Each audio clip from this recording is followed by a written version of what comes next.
Well, hey everybody, it's Romania Black, and we are on episode 11 of Dororo.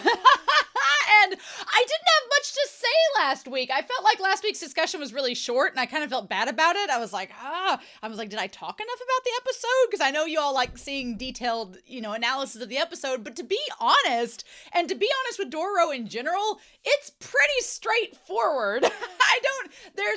I appreciate that a lot about Dororo because the themes and the symbolism and the story is just it's there. It's like, it is what it is. And there is still a lot to talk about with the episode, but I felt last week was like one of the more straightforward episodes in the series so far. It was like, nope, here's the thing, here's what's happening. Nah. And it very much felt like a setup episode. So I was like, okay, well, we're setting up for things to come in future episodes. So hopefully that'll lead to like more discussion as we go. Right? We would assume so. So I only have one comment to talk about before we start. It's from Hazy Days, 9921, going back to episode 8. They said they were talking about with Hyakkimaru, and it was the episode with him and Saru, and the importance of learning names and practicing them. So I'm going to read verbatim with their comment because I thought it was really good. It's also important because this is the first time we see Hyakkimaru actively trying to practice and utilize one of his new senses. Now, I would also point out that he did try to actively like test the whole feeling thing, but this is like a very conscious action that he's been doing. The fact that at the end of the episode is the moment Hyakkimaru finally attempts Dororo's name works in so many different ways. First, that he was just in a situation where he wanted to call out to Dororo, but also he does so right after hearing Saru's sister say Dororo's name herself, and explain that names are important. Dororo has been trying to get Hyakkimaru to speak for a while, but Dororo yaps about all kinds of stuff, so I feel it's external reinforcement that names are actually important, along with his newfound discovery that it may be worth developing his new abilities, that Hyakkimaru finally decides to give it a shot. I agree with that. I like that comment a lot because I agree that Hyakkimaru, he's around Dororo all the time, and Dororo is just like every 5 seconds. So he probably, when you hear somebody talk a long time, it's like, well, are these words important or not? And in Dororo's case, it's kind of like, he has to see it from another person's perspective, like get a second opinion to see, oh yeah, these words, certain ones are more important than others, and there's a time and place for them to be called out. So I really liked that. I thought that was really, really well done in episode 8. Episode 8's one of my favorites. Episode 8 and 9, episode 5 and 6, really good. I liked episode 7. Episode 8 was really good, and I like episode 9, I think, the most so far. But the stuff with Tahomaru in episode 10 is really good, too. So it's like, it's all good. It's all good. It's just solid. It's just good. So that has me really excited to see what we're going to get here with episode 11 of Dororo. Before we start, I want to give a big shout out over to our philanthropy tier over on Patreon, to thank all of you on Patreon for your support, and everybody on YouTube that subscribes and likes the videos and leaves comments. Thank you all so much. But our philanthropy tier, they go above and beyond each year, and I want to recognize them. So I want to give a special shout out to Alex Cornejo, to Anime Annie, to Be Happy, to Bryant Reed, to Dana, to Damage3245, to Destiny Marie, as well as Danger Zone, Danny Don Mai, Devorin, as well as Ichu, Eric, Elfreya, Fisho, Ghostly Turnip, Liam Poles, Lyndon, Matthew Palfinier, Murphy, Nicholas, Nago, as well as Nicholas, Sunspots, Shimoyama, Trails, Translucent Men, Starman AA, and Maroney W. Thank you all so much for your support and kindness. I greatly appreciate it. All of my love. So yeah, like I said last week, the streaming service I'm watching this on has decided to just do random ads now in the episodes instead of just at the beginning like you would want them to. Fine. I will say last week, one of the ads came at the end of the episode right at the climax, and I was like, are you kidding me? But it looks like it may happen this time around too. Although one looks like it's around the end mark of the episode and one's around the midway point. And I'm like, but why? Anyway, we're going to start episode 11 of Dororo, and we're going to do that here in 3, 2, 1, and let's do it to it.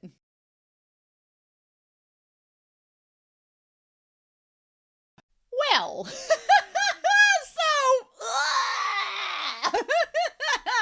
You wanted things to get spicy? You wanted things to heat up? Fine. That's what we'll do then. Oh, man. So, okay. All right. A two-parter, you say? I feel like next episode, if we are going to do two coors, then I wouldn't be surprised. Here's my thing. The OP is kind of, I feel like the OP spoils me a little bit because it's revealing that Hyakkimaru and Tahomaru are going to fight. Obviously, Tahomaru is probably going to get the wrong idea and not realize that, I feel maybe I should have brought Whiteboard-kun out, but it's fine. I feel like Hyakkimaru, he's heard parts of the conversation. He's not heard everything the audience has heard. So he knows that Hyakkimaru is connected to his parents somehow, and it's some sort of secret. I mean, the thing about it is Tahomaru thinks so highly of his parents. I'm sure he wouldn't think that his dad, that he respects so much, would sacrifice his brother to a bunch of demons to gain prosperity for his land, because the mom brings that up too. We're going to talk about it. But yes, the mom brings it up as well. Tahomaru thinks so much of his dad and so highly of him that he would not think that his dad would stoop to be such a low human being as to sacrifice his child so that he could be the ruler of a prosperous land. That, what? Who would do that? Well, Daigo would. So, but Tahomaru doesn't think that because he's been raised to believe his dad's a good person, and his mom's kind of reinforced that because she has faith in him despite his terribleness. And she's kind of stuck in that situation too, but that's beyond the point. But my theory is Daigo is going to attempt to try to harm Hyakkimaru because he's like, I have to get rid of you, otherwise I can't be in charge, of this prosperous land anymore. And Hyakkimaru is going to fight back, not knowing it's his dad, just thinking it's someone he's going to fight it back against. I'm not going to say Hyakkimaru is going to kill him like the crazy woman thinks that he's going to, but I think he's going to fight back. And I think Tahomaru is going to rush to the scene because he's gonna freak out from what the ladies told him. And I think that Tahomaru is going to see Hyakkimaru attacking his dad. And he's gonna jump in, and that shot from the OP, I think, is gonna be Hyakkimaru trying to defend his dad, or Tahomaru trying to defend his dad from Hyakkimaru and saying, you can't kill my dad, get away, what are you doing? And then we're gonna go from there, right? That's what I think is gonna happen, but... And the tragedy of it all is that Daigo's the only one right now who knows who Hyakkimaru is and knows that him and Tahomaru are brothers, but neither Tahomaru or Hyakkimaru know that they're brothers, right? So, there's a lot going on with this episode. There's a lot going on. So, I freaking love that Dororo's like, pay up, Prince! He's like, I love Dororo. She's like, come on, pay up, Dororo. Dororo's like, pay up. We don't do this stuff for free. I love that even after all these episodes so far, the little scamp thief that is Dororo still shines through. So, of course, Hyakkimaru was like, well, who are you with these arms? Like, and they didn't even know that Hyakkimaru was blind. Tahomaru just thought that Hyakkimaru was being rude by staring at him, and he's like, why is this guy staring at me? And then Dororo's like, no, my brother's blind. So, and the fact that Dororo calls Hyakkimaru their brother probably adds to the confusion as well, because Tahomaru's like, well, my dad didn't have a kid your age, so that probably adds to the confusion of the entire situation. And Tahomaru is functioning on barely little information. They're on a need-to-know basis, and they really need to know more. So, a couple things with color theory real quick. I like that you have Hyakkimaru, whether he realizes it or not, has a lot in common with his dad. Not a total asshole like his dad, mind you, but they've both killed humans. They both have the demon energy in them. They both wear the black robes with the symbol on it, even though Hyakkimaru's is a little bit different, but still the black robes. And they both are very quick to anger and stubborn. And Tahomaru inherits that somewhat. But Tahomaru, I like that he has the white robes to contrast with the black. But what's interesting is that he wears the red. When inside, and Hyakkimaru looks at his soul, Tahomaru hasn't killed anybody. He has a very clean soul. And Hyakkimaru kind of stares at him for a minute, like based on what he hears Tahomaru say one thing, but then when he looks into his soul, he sees another thing. And so I feel like Hyakkimaru is kind of like, what do I make of this? What do I do with this? Do I think Hyakkimaru might think that there's more to Tahomaru than just what's on the surface? Maybe. Is he sensing that they're possibly brothers? Or that there's something else there? I don't think it's specifically brothers, but anyway, I like that Dororo gets Tahomaru to say thank you for Hyakkimaru saving the one guy's life, which is great. Dororo is acting awfully cheeky. If they knew that it was Lord Daigo's son, it might have been a little bit differently. But in this case, Tahomaru he does the right thing. He's like, okay, the villagers can live in peace now. Thank you for protecting them. It's great. And Tahomaru doesn't know how to deal with Hyakkimaru staring at him, but all he sees is the spirit and the shapes in front of him. And that's when Dororo's like, oh, well, they're blind, so he sees with his soul. And the two guards are like, they can fight with no sight or no arms like that. And Dororo's like, yes, they're that amazing. Dororo talking him up, it's so good. And they basically lay out all the details, being like, Hyakkimaru's been going from land to land, defeating all the big monsters. That's what we do, so pay up. But it gives Tahomaru just enough insight into what's going on.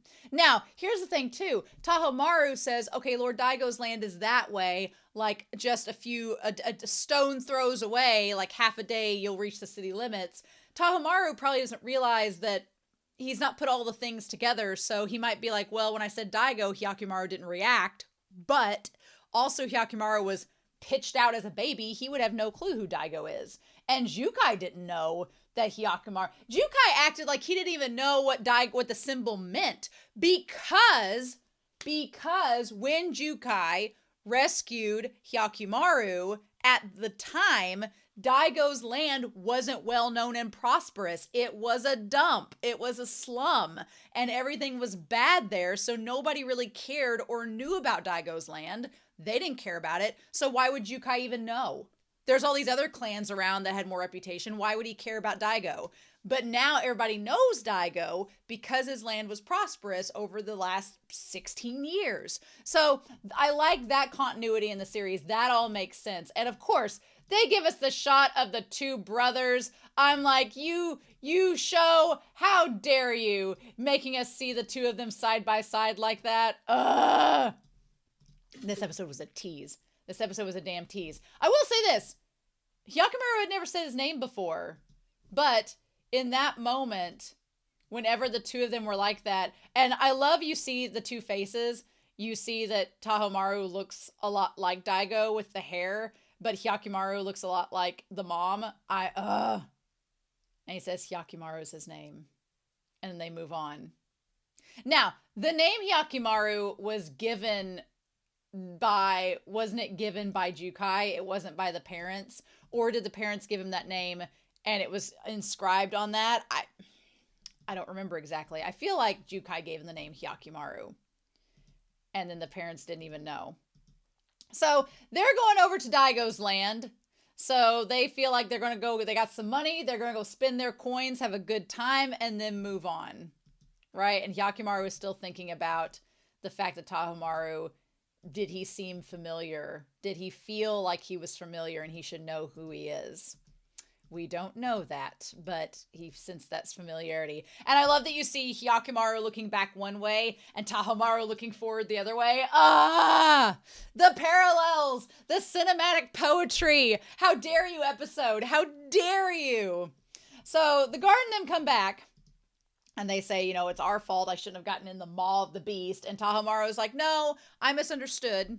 And there's an interesting point here where he kind of realizes firsthand sort of what his dad was talking about earlier, where his dad wouldn't let him go to war. And Tahomaru was like, but I'm the strongest in the dojo.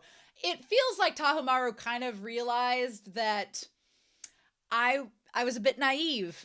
My dad was letting me win and I was the strongest, but that did not prepare me for this type of battle. I wasn't ready for a real fight, and it was completely different than what I expected.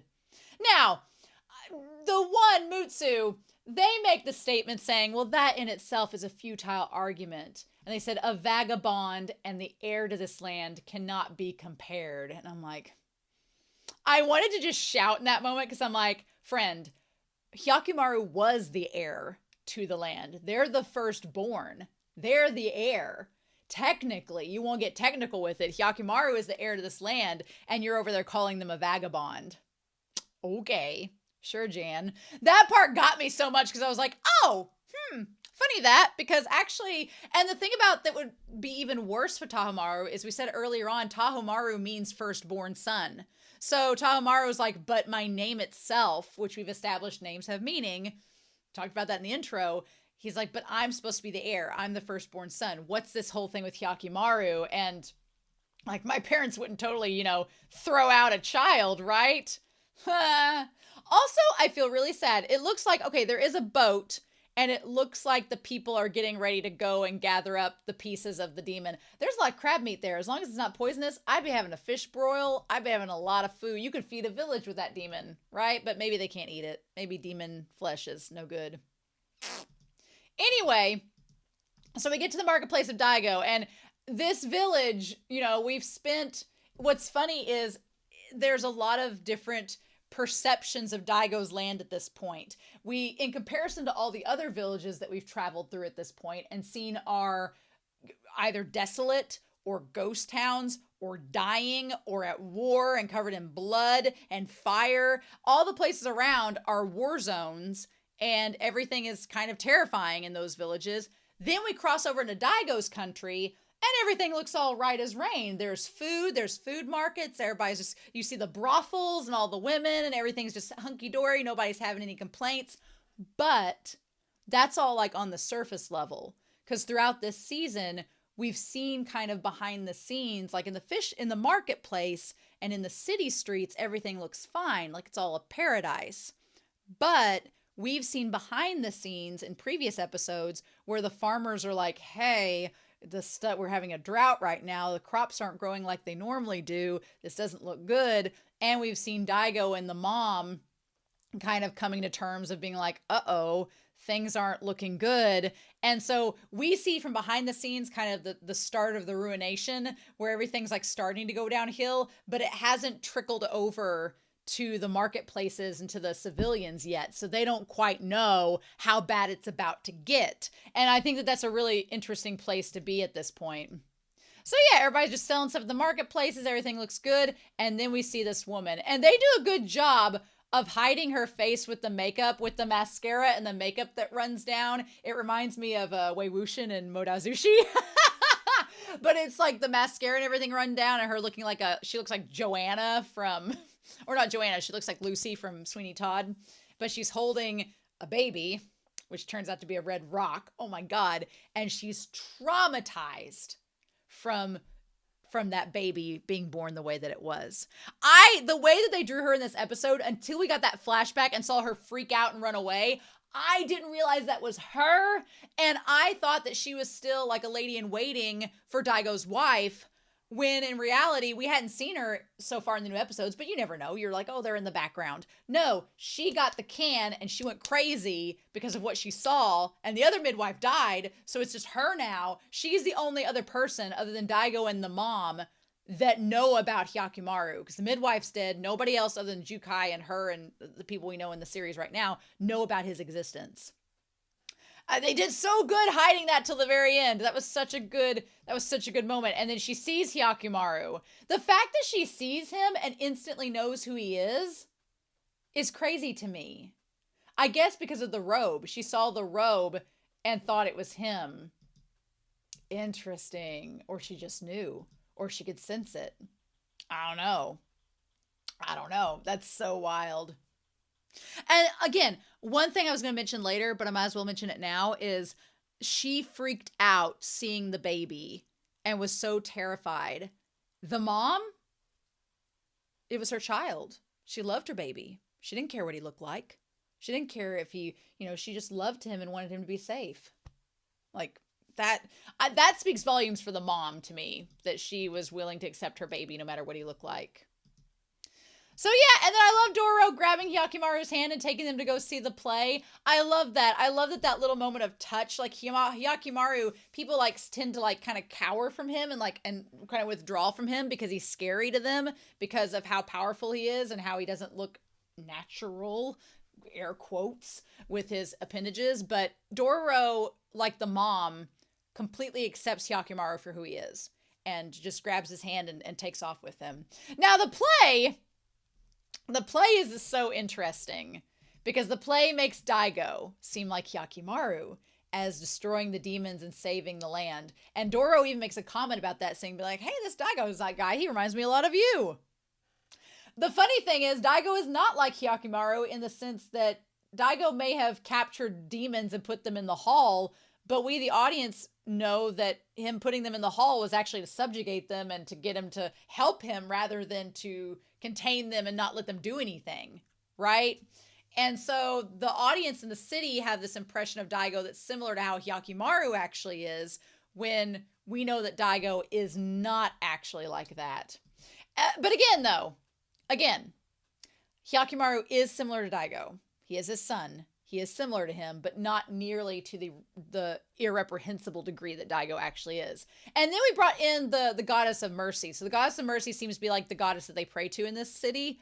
And at the end, her statue cracks. Now, does it crack because of the fox spirit? Or does it crack because of something with Hyakkimaru and Daigo? We'll see. But I also love Dororo's, like, I love that the one guy's like, how dare you not know about Daigo? And Dororo's like, cool story, bro. And just keeps eating the rice balls. I love that Dororo is not fazed. They're so cheeky, and I love it. And then when Biwamaru looks over and sees them and is just like, oh, hey, you guys are here too? Imagine that. So, yeah, afterwards they meet up with Biwamaru, and Biwamaru finds out that Mio and them died.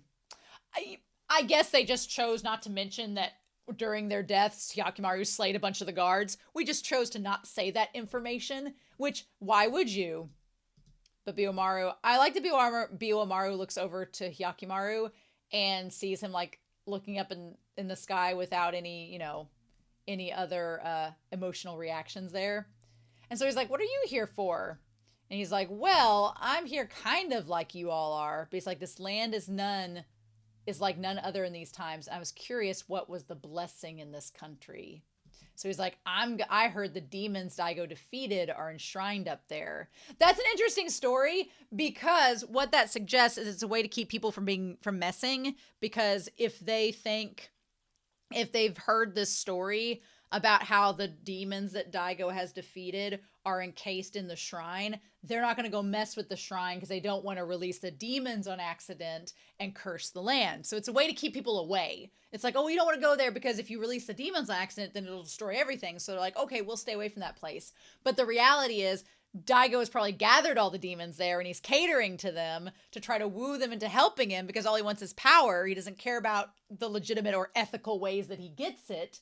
And that's what Biwamaru wants to investigate. He wants to be like, well, let's see how this actually went down, because I don't know how to feel about this. Something seems fishy. He's like, I'm going to go check on it. And Dororo's like, well, we've got no business. Interestingly, Dororo says we've got no business with long dead monsters. I'm like, actually, you could go destroy all those statues right now, but I guess to Dororo's point, destroying the altars wouldn't do anything. You do have to defeat the actual demons for it to work. They're like, we're gonna go after the live monsters. You go after the dead ones. And he's like, okay. Now, when Biwamaru looks over to him, and he kind of squints his eyes, and he's like, you've killed humans as well. And he sees the red, like, on him as well. And then he walks away like he's just so disappointed and says, you better be careful. That was such a cold moment. I really was hoping Biwamaru would be a little bit more affectionate, but that's not Biwamaru's style. Biwamaru is very cold and blunt, as we've seen in previous episodes. So it's consistent with his character, but damn. And what's interesting is, he did see the red demon energy from before, but it's grown. Right? And him just making that assumption, and it was very much I'm not mad at you, I'm just disappointed. And it's like, that felt 10 times worse. I was like, oh no, I don't want Biwamaru to be sad. I really want Biwamaru to, like, talk about how much Hyakkimaru has changed with gaining some of his senses back, but he's too disappointed for that.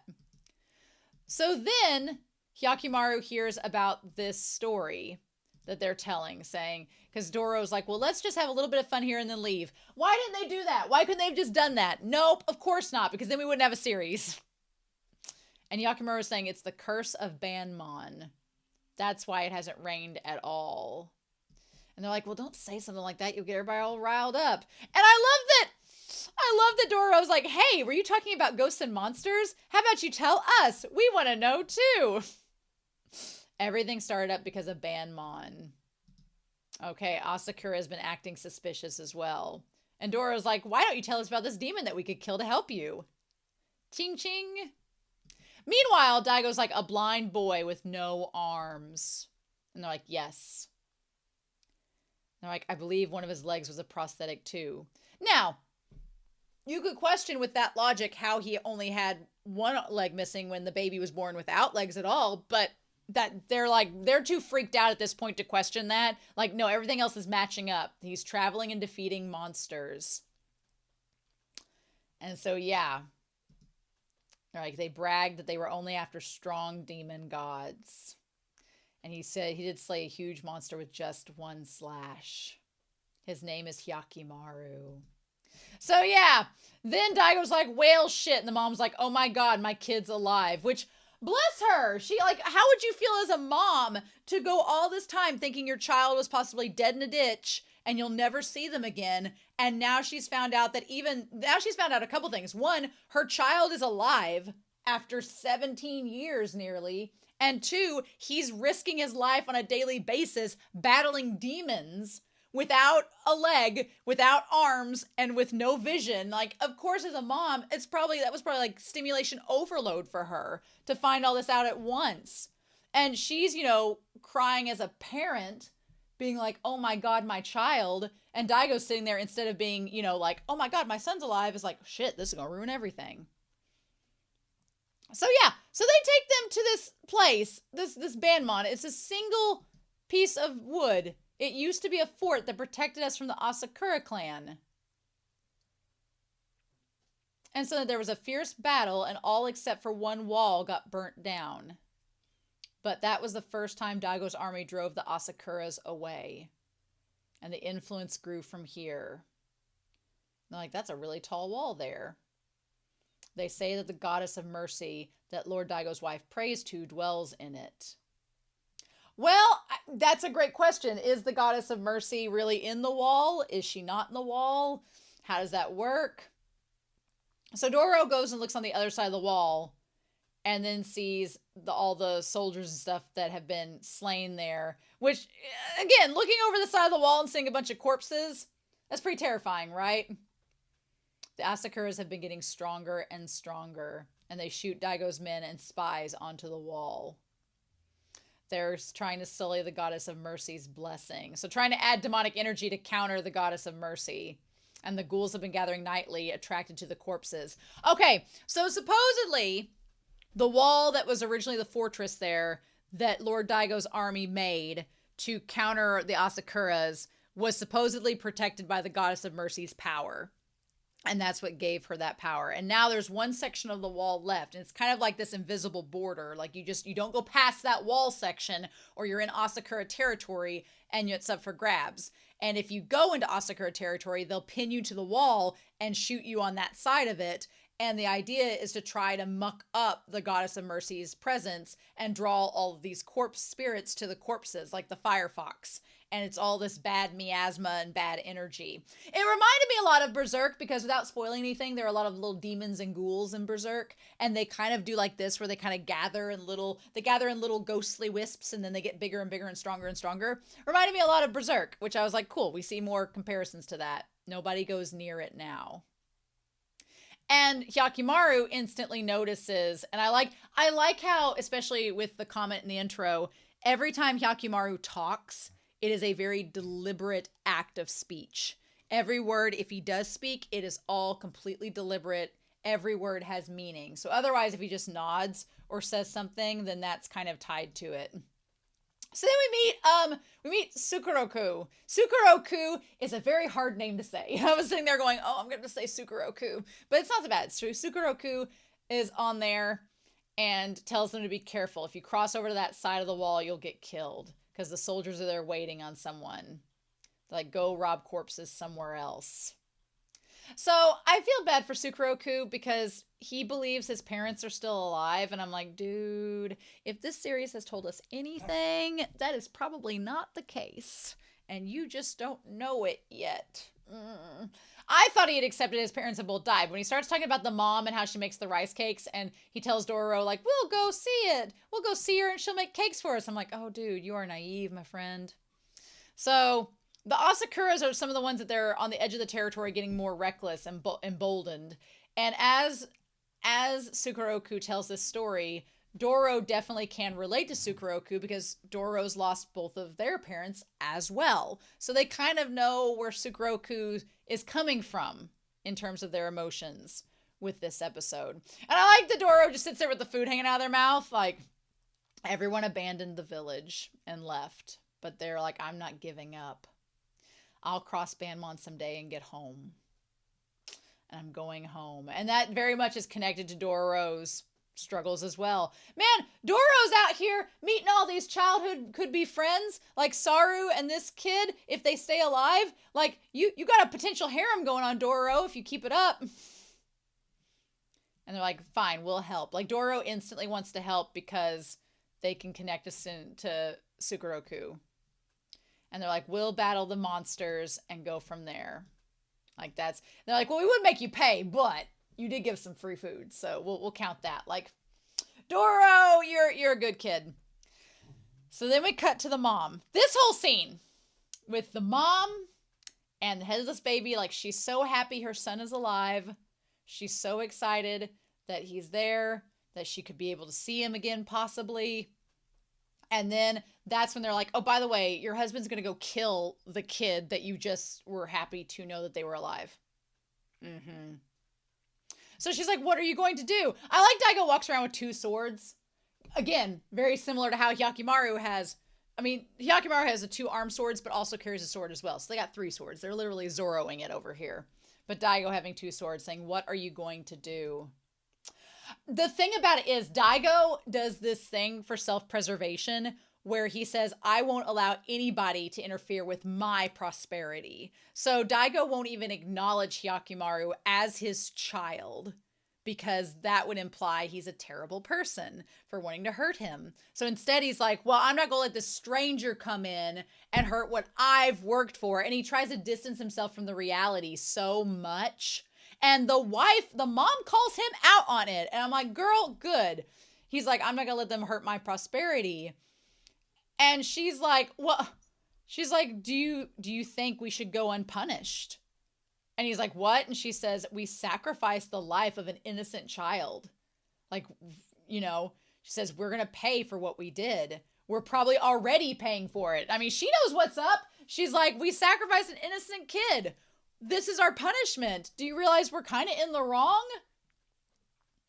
And she's like, are you saying, and he's saying, well, are you saying I should have let my land rot in hell as it is?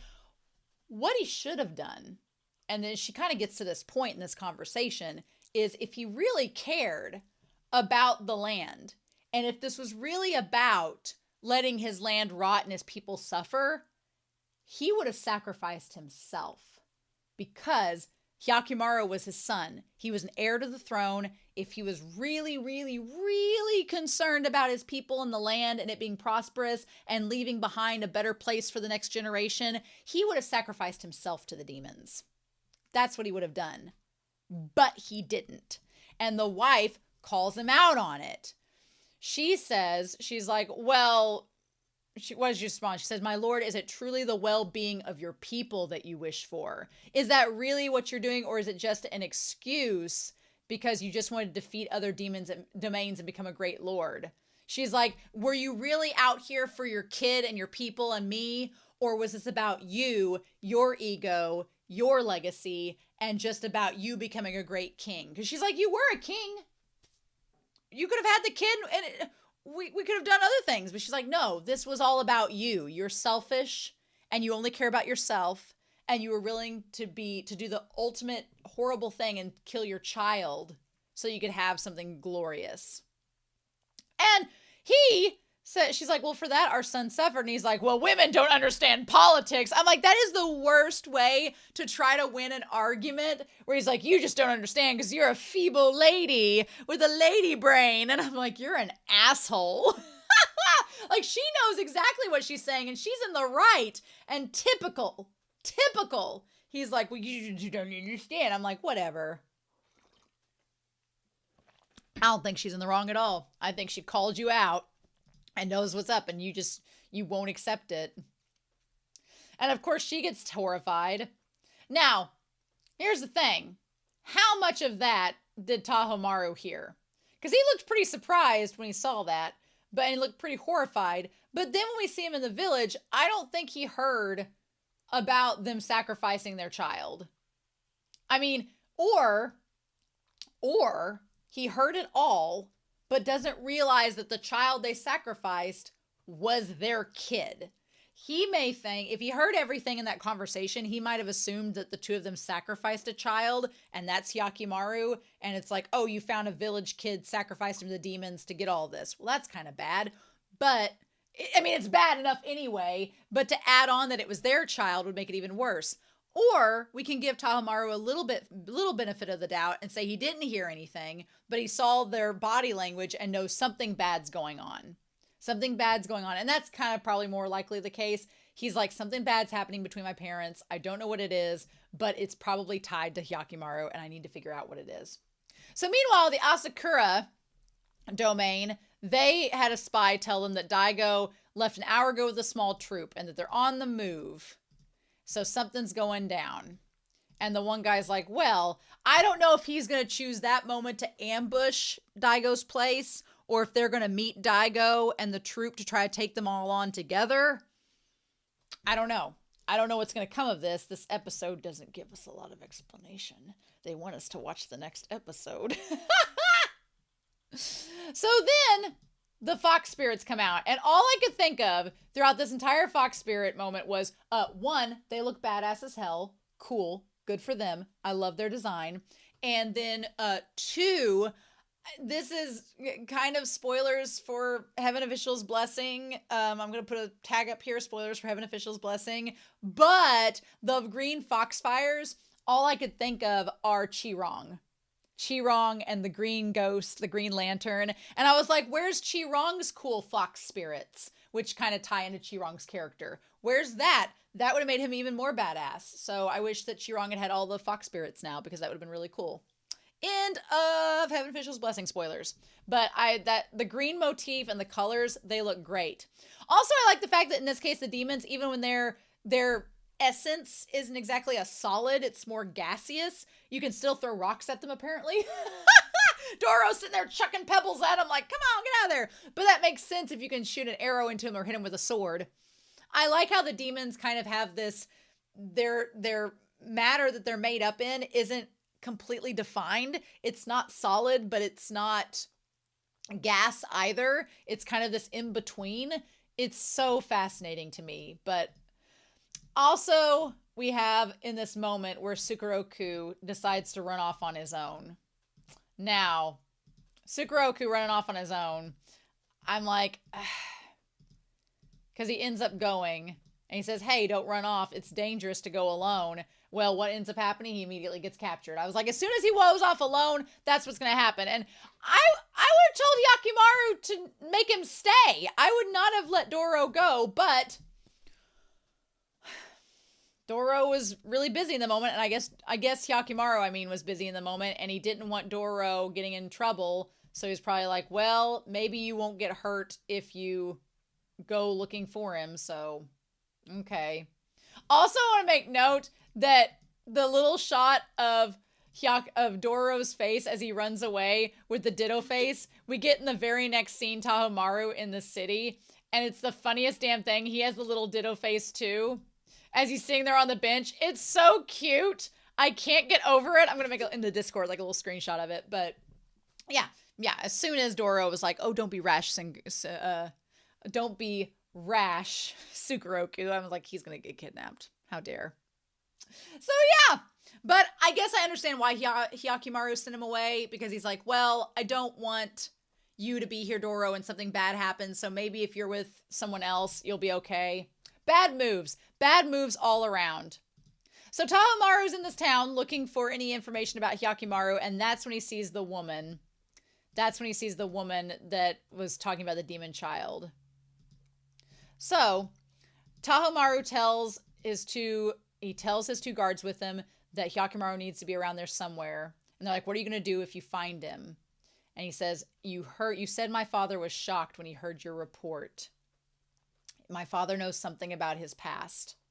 So when I find him, like, he is connected to the secret, and I want to see that he might have answers. And I'm like, oh, I don't know if Hyakkimaru has answers, but his existence is an answer in itself. Tahomaru just doesn't understand. He can't put 2 and 2 together yet.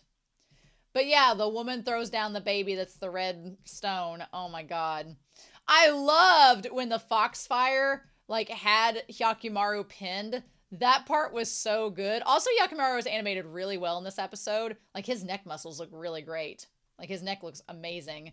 The Foxfire Spirit looks kind of like a Pokemon in the best way. I love it. And that shot when it, like, gets his, like, head down beside Hyakkimaru and it's, like, close to nipping him. That part was so good. I love it.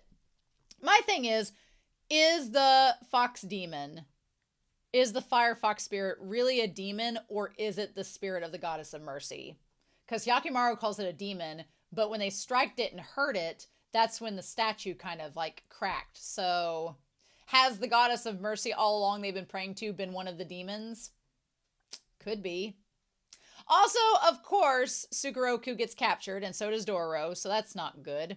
I don't like where that's headed at all, but I do like the scene with Hyakkimaru, like, facing the Fox Spirit face to face. And, like, it blowing in its face. That's really good.